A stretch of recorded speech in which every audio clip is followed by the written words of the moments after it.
Hello, welcome to vlog 18. On screen now you'll see the timings for this video in case you want to skip to the bits that you're interested in.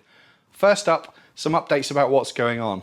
It's been crazy busy this summer with some of the projects you might have seen already, like the large gates project and the firewood store, and some that you won't have seen yet, like this wall paneling video which will be coming soon to the channel, and a catio build, which I'm yet to complete, mainly because where the catio is going to be installed is currently occupied by some scaffolding, as we're having to do some roof works to our bungalow because the roof is leaking and most of the tiles are absolutely knackered. If you don't know what a catio is, I'll explain that later in the video, and I'll also explain why we need one. I've also been up to my usual salvaging ways. I've got a large pile of reclaimed pine, as you'll see behind me, which came from an old roof. I've already pulled out thousands of nails and re-glued all of the boards that were split. But just look at how tight the grain is on this stuff. Even though these boards are rough sawn and nothing special, this is really good, slow grown, tight grain timber, so I look forward to using that for something. Also, my mum and dad acquired this garden bench which needs to be completely rebuilt from scratch with a new frame. It's got some serious problems and that will be a future project too. In other news, I'm now on TikTok, and to be honest, I'm quite enjoying it. I'm able to do things like post responses to questions that I'm asked, and the algorithm is just way better than Instagram's in my opinion. So anyway, if you're on TikTok, please do give me a follow. If you're not interested in cats, skip ahead to this time on screen now, but I know that a lot of you are because I was overwhelmed with comments in my last video about Mickie, who I think has already been introduced on the Workshop Banter podcast and on Instagram. But anyway, here is all you need to know about Mickie. Mickie was found living on the streets, and he was taken in by a local cat rehoming charity and was temporarily living with a fosterer when we found out that he needed a new home. We think he is somewhere between 5 and 7 years old, and he is FIV positive, which is basically like the cat equivalent of being HIV positive. And that means that while he could go on and live a life as long and happy as any other cat, there are some precautions that we need to take to give him the best chance at that, such as reducing the risks of him picking up secondary infections and regular trips to the vets if he shows any signs of being unwell. The disease is not transferable to humans or dogs, but it is to other cats.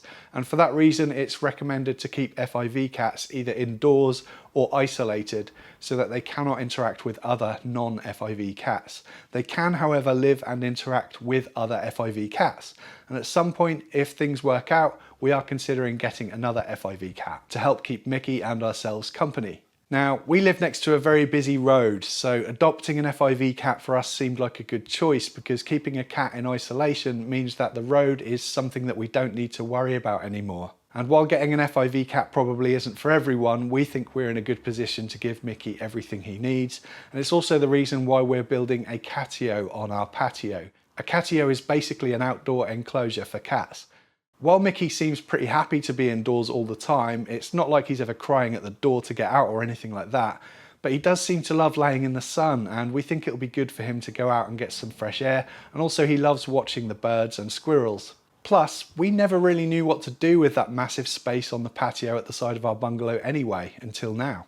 We went to meet Mickie at the fosterers before applying to adopt him, and we instantly fell in love with him, so we picked him up at the end of June, so he's been with us now for 2 months. Mickie is almost like the polar opposite to Dylan, our previous cat, and I'm mentioning that not to compare them in any way, but just because I find it incredible how cats have such different behaviours and character. Mickie is obsessed by food, probably because when he was a street cat he had to be quite opportunistic to find food.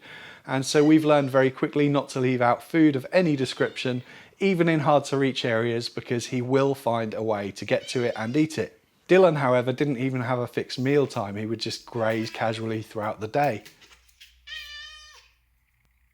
Mickie loves watching television. Dylan showed no interest in the TV whatsoever.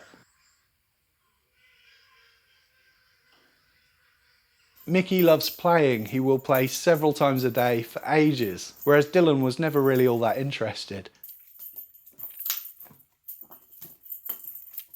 Mickie will lick anything that you put near him. He is a very licky Mickie. And again, Dylan didn't really do that. When Mickie moved into our home, he settled in immediately. He was just so chilled out, sprawled out laying on the floor even within minutes after moving in, whereas Dylan would always take time to adjust to new surroundings. He's just generally a very laid back, sweet, gentle boy. But the biggest difference is that while Dylan was always like my closest companion, if my wife Rhea is at home, I don't get a look in with Mickie. He is absolutely obsessed with Rhea. They are like best buds.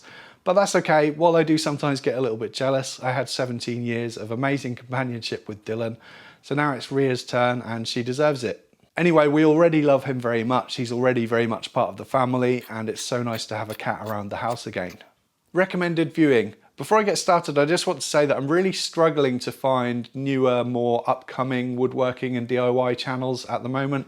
YouTube is doing a really lousy job at recommending them to me because their algorithm seems to be a bit broken at the moment.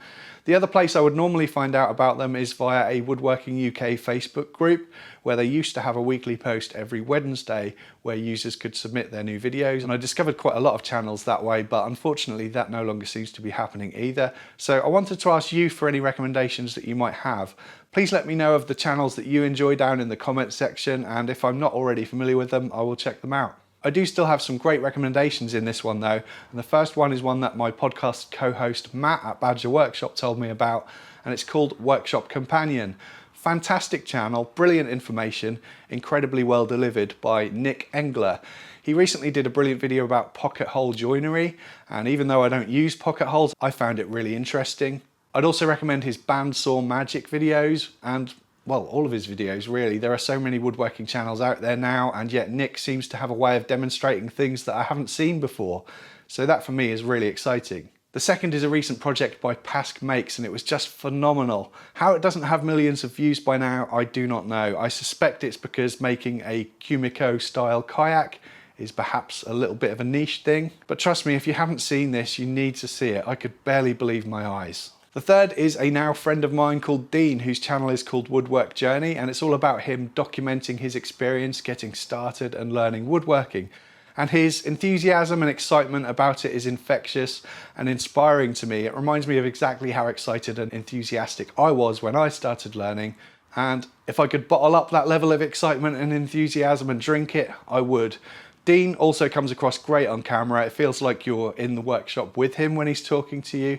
He's just a natural presenter, something which I'm very envious of. And I actually went to visit his workshop a few months ago. We had a great time, and he's every bit as nice in real life. And if you're into salvaging and reclaiming wood like I am, then I'd highly recommend a video by Bo Miles called Salvaging This House's Wood from Landfill. It is a monumental salvaging operation, and Bo makes incredible videos. I'd recommend watching all of the videos on his channel, to be honest, although only a few of them relate to woodworking and salvaging. Thank you to my patrons and channel members for supporting the channel. Thanks for watching.